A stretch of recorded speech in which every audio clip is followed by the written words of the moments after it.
All right, here we go, ladies and gentlemen. Last one of the year. Okay, also the most important here. We're going to go over research methods. It is guaranteed to be an FRQ question, whether it be setting up your own experiment in some form, just simply identifying various parts of an experiment that's already been provided, or identifying wrong behavior, ethical mishaps within an experiment, or possibly drawing your own bar graph, or whatever the case may be. They could throw an array of things at you in this particular question. It's just good to be prepared for it, ready to go ahead of time. All that's really going to change in terms of this is going to be the experiment that they give within the given time. Sure, they can ask questions in a lot of different ways, but pretty straightforward here. So let's start right at the beginning of this with research methods. The first thing you'll see on your page is going to be the experimental method here. Truthfully, this is the only way that we can show causation, right? That A causes B. Causation has the word cause in there, and that's because the researcher is able to control the variables that are there, right? A lot of times, though, this is hard to do. It's expensive, it's time consuming to be able to control all the variables that are there, and even then sometimes, confounding variables, which we'll go over later, start to enter. But it is the gold standard of psychological research, okay? So that is our experimental research. We are able to control the variables. It's the only thing that can show causation. It's the only thing that can show cause and effect. Okay, but generally it happens over a smaller sample size, so a lot of times, it's hard to generalize some of the things that we see here unless you're running a pretty big study, in which case the larger the study becomes, the harder it becomes to control all the variables, right? So let's look at the different features of an experimental research. The first is going to be your independent variable. That is going to be the thing that is manipulated or changed by the researcher, okay? So if they ask you what's the independent variable in this thing, it's the thing that the researcher changes, okay? They make the decision to change. Within the independent variable, you have what's called the experimental group. They're the group that receives the treatment, right? They get the change in the independent variable. So key. The control group does not get the change in the independent variable, okay? And it is the only difference in a controlled experiment.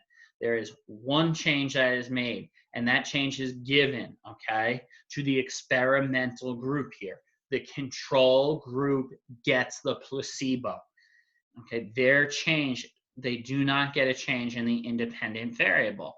So a lot of times, you give the placebo so that you don't get what we call, experimenter bias, or even bias amongst the subject there. So the placebo effect is where you show behaviors that are associated with the experimental group, even though you're receiving something that's not the actual treatment. I know we watched the video in class. Have somebody take a pill. Even though it could be just like a sugar pill, some people are gonna say they feel the effects of it. Say you're going to inject something into someone, they even get an even bigger placebo effect. That's why a lot of times in research, the gold standard is also an experimental research of running a double-blind study. That's where neither the researcher, or the experimenter in that case, or the subject know who the control or experimental group is until after the fact. That is going to stop experimenter bias, where the experimenter might treat the control and the experimental groups differently. And again, it's going to stop, hopefully, stop any feelings of a placebo effect. Then we have what's called the dependent variable. It's the measured variable. It is dependent on a change in the independent variable, okay? It's dependent on the independent variable. Again, it changes as a result of the experimenter changing the independent variable. I cannot say that enough. I can almost guarantee you that it's either going to have you set up an experiment, okay, or it's going to have you analyze an experiment in which you have to deem the independent variable and the dependent variable. Be able to do that. Furthermore, it might ask you to chart them in some sort of way, shape, or form with some made-up data. Okay, we'll look at that towards the end of this. I'll show you a sample graph and what you could do if that came up. Other terms to think about as we go through this. Oh, and my screen is frozen. Let's see here, guys. Let's see what I'm able to do. Good. You need an operational definition, guys. And we went over this in the beginning of the year when we set up our own experiments. We did the Lego activity, right, in which we created some nonsense object, and then you had to pass it, deconstruct it to the row behind you, right?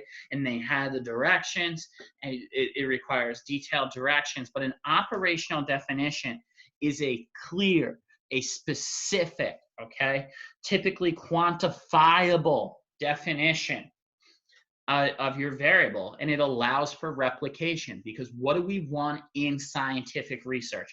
We want to be able to replicate the study. The more times your study is replicated, the more legitimate it is. I know you guys go on SIRS or other databases or Google Scholar or whatever, because you all want to look at all your own research in your own time all the time. The more that article was peer-reviewed and referenced, the more legitimate it becomes. So you want people to be able to replicate. So you need them to be on the same page as you when it comes to measuring things. We talked about this when you set up your experiments, and we're like, we want to know how happiness is affected by if you have Mr. Brennan in the morning. Well, how do you define happiness? That's your operational definition in that particular case. And I used to sing the Rent song to people when they came up with it. Is it in sunsets? Is it in inches? Is it in laughter, cups of coffee, whatever the heck you say? You got to be able to quantify it, okay? Is it in the number of smiles? Is it in the number of times you laugh? Is it some happiness scale that you ask them to deal with after the fact? But it must remain consistent throughout. That is our operational definition. Make sure you know that. Again, this is not a long video. Dedicate yourself to understanding these particular things. In terms of a confounding variable, okay, a confounding variable is when we have an error or a flaw in the study because it's something that did not remain consistent outside of the change in the independent variable. So if I was looking at, for example, how time of day impacts how my kid's doing in an AP class, all right, sure, all right, I have you guys second period, I have you ninth period, completely different points of the day. That's great. But there are things that I can't keep consistent during that time. Those are your confounding variables. Is the classroom way hotter at the end of the day? If I'm giving the exam in May or June, heck yeah, it's going to be. So that's another factor that's outside of what we're trying to hold consistent. Okay, are you guys more tired by the end of the day? Are you essentially cognitively fatigued at the end of the day? That could be another factor that goes along with it.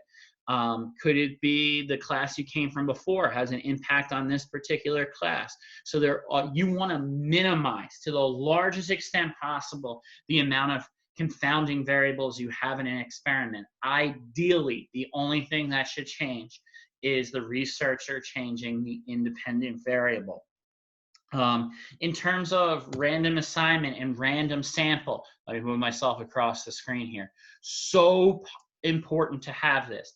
Random selection, okay? We'll go over this real quick. A random selection or a random sample is going to minimize bias, all right? So you randomly select people from a population that gives you a random sample. Everybody has an equal opportunity of being chosen, okay? If you take a representative sample, that's different. Now you're controlling the population that you're taking And a lot of times you have to do that. Listen, if you're studying a population of people who have autism, you have to take a representative sample. You have to take a sample of people who have autism, for example. So now, though, in the case of taking a population and creating a random sample, now you have that random sample, okay? And this is where kids get confused. Random assignment, now you're taking that sample and randomly splitting them into the control group, and on the screen it'll say treatment, but the experimental group, okay? So you assign, in a random assignment, you assign participants to either control or experimental group at random. What this does, it minimizes bias during the course of the experiment.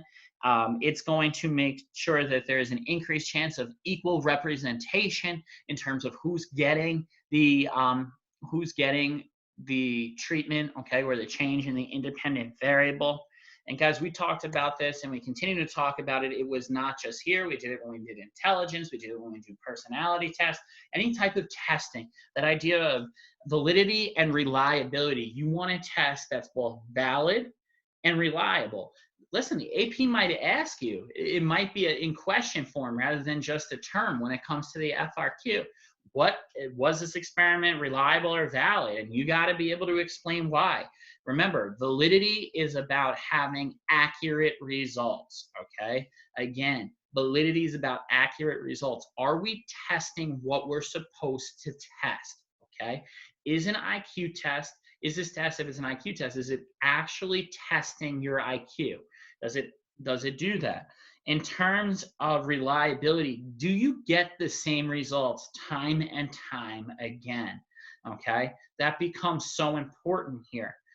And in terms of reliability, I know we went over it with experimental testing. Theoretically, if you take the test again, okay, you should get the same result. And we're taking an IQ test. Someone who has the same IQ as you should, or the same intelligence level, should get the same score when it comes to reliability, okay? But those are the two prime characteristics that people look at in terms of, is this an effective and reliable type of experiment?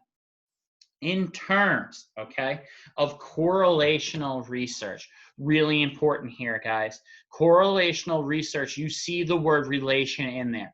Correlational research shows a relationship. It does not show cause and effect. The only thing that shows cause and effect is an experimental research. Oh my God, Brennan, you're so focused right now. Hell yeah, I'm focused right now because I know this is going to be on the test. So why not seize this opportunity to make sure we really know this particular information?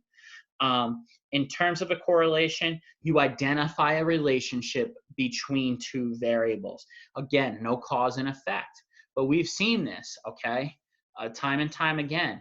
A positive correlation means that as one thing goes up, the other one goes up, okay? So as one variable increases, the other one increases as well. In terms of a negative correlation, as one goes up, the other one goes down. Going back real quick, sorry about that, didn't mean to click. What we see here is called a scatter plot. And that's fine. It might ask you that on an exam. That's fine. This is all it is. You're plotting random points. But when those points have a kind of pattern to them here, there's some sort of correlation. There's some sort of relationship there. As you can see here on the far right, there's no relationship there. They are completely scattered. And we have talked about correlational coefficients in the beginning of the year, right? The closer they are to 1 or -1, the stronger the relationship that takes place. I've seen kids mess it up all the time, again and again. They say, you know, which is the higher correlation, the stronger correlation, -0.98, okay, or 0.24. And people are like, oh, it's positive. No, positive or negative is only telling you the direction of the relationship. So the +2.4 is saying as one variable is going up, the other one's going up. And here is how strong of a relationship it is. When you get the negative in front of it, like -0.98, all it's doing is saying as one goes up, the other goes down, but that is a much stronger relationship. So the closer the correlational coefficient is to 1 or -1, okay, the stronger the relationship is there. 1 does not exist. If you have 1, that's generally an indicator, because that would be a perfect relationship. In the real world, that does not exist. That would be a key indicator that somebody has kind of fudged the research, because a perfect relationship does not exist unless you're talking about the relationship between me and my wife. Okay, moving through. Types of ways to get correlational research. One of the first ways, naturalistic observation. You can watch people in their natural, normal environment. One of the best ways to get it. However, if people know they're being watched, we talked about this being when we did organizational industrial psychology, the Hawthorne effect. People change their behavior when they know they're being watched. We all know that, and I've said this 1,000 times. If kids act up when a teacher is being observed by the principal, they probably really dislike that teacher, because most people, when they know they're being watched and the principal is in the room, they tend to behave. Okay, so that's one of the negatives associated with it. Survey being next. Surveys are great because they're really quick, okay? Really quick. And we can get a large sample size. They're really cheap to give out. So that tends to be a really good thing. However, when we start talking about some of the problems what comes along with this, we generally get low response rates. People aren't always accurate. We talked about those infamous tests that you guys took from the county where people were fudging results everywhere just to be funny. The wording effect here becomes extremely important, right? That Elizabeth Lawford thing. You really have to watch your wording not to be suggestive. Or, you know, we talked about the idea of asking someone how fast were the cars going when they crashed versus how fast were they going when they hit. Just a difference in wording like that can mean a big time effect. But you definitely get to a larger audience, okay, give you a larger sample size of data very quickly and cheaply to be able to analyze. So there are positives that go along with it. In terms of a case study, right? The advantages, it's one person in great detail. That's awesome. You could write a whole book about it, and that you get to look into that person's world. The negative is you can't generalize that to everyone. So yes, Mr. Brennan has OCD. We all know that. And you want to do a case study on me, that's cool. I'll answer every question you ever had. You can write a book on me. The problem is then we can't make that inference that everybody who has OCD has the same symptoms as Mr. Brennan, responds to the same treatments as Mr. Brennan, okay? You just can't do that. That's a limitation of a case study. It's really hard to generalize that type of thing. And of course, there's no cause and effect that you could show there. All right, in terms of descriptive statistics, right? The shape of the data. When we talk about the data itself, we want to be able to describe that data. And normally we use measures of central tendency to do that. Mean, median, and mode, taking you back to elementary school, right? Your mean is your average. Okay? And they might ask you to do this, okay? And you're going to say, well, Mr. Brennan, what if there's an even number of numbers there? Guys, okay, if that is the case, you take the two middle numbers, right? Oh, I'm sorry, we're doing median and mode when it comes to that. Give me 1 second. You just take the total, add them up, and divide out. Median, the middle number, okay? This is what I'm talking about here. The middle number, if, okay, even number of numbers, you take the two middle, you just kind of average them out. And then mode, the one that occurs most often. They might ask you to do that. So those are descriptive stats. So just describing the data that's there. All right, then we move on to inferential statistics. Really important inferential statistics. What they are going to do is they establish meaningful data, okay? A means of comparison of significant result. We have done in here, we spent a good amount of time on standard deviation, right? And normal distribution.